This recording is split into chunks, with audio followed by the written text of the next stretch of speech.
They're on a lobster boat. The first season they've ever used it. It's an experimental boat, big steel boat, over 100 feet long.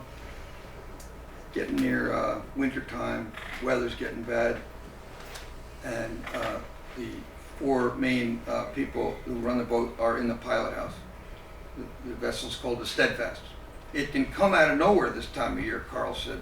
Jesus Christ, he said, tapping the barometer, still dropping like a stone. Not a thing on the radio either. The weather facts from NOAA, same thing, goose eggs.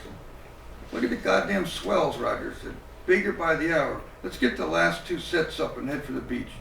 Could be a long ride back, Roger said. Tommy, go tell Elmo to get some grub on. Be the last hot meal we get for a while. I was halfway to the galley when we took a roll I wasn't sure we were coming back from. I went forward, braced while we fell off a wave, and scrambled up the ladder to the pilot house. The waves had turned mountainous, and the low-hanging sky had gone a sickly, backlit colored green. The roar of the sea and the shrieking of the wind through the rigging made it hard to communicate. That last one, probably 40 feet, Carl shouted. We're going to hold off, ride it out. Roger says we're better off out here on the western edge.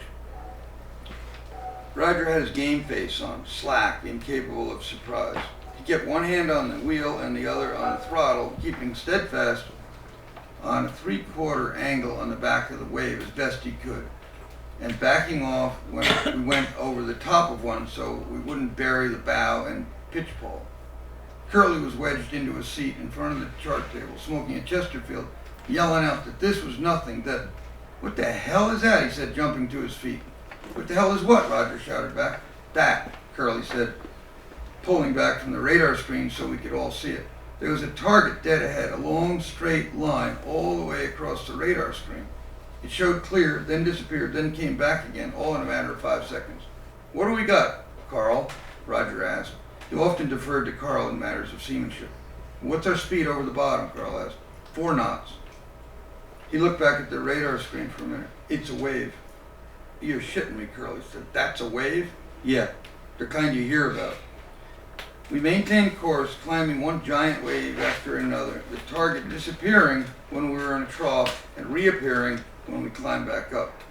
When we got about a 1/4 mile away from the mysterious line, the wind began to die down. Roger, Carl said, gotcha. Fucker's big. Big enough to block the wind.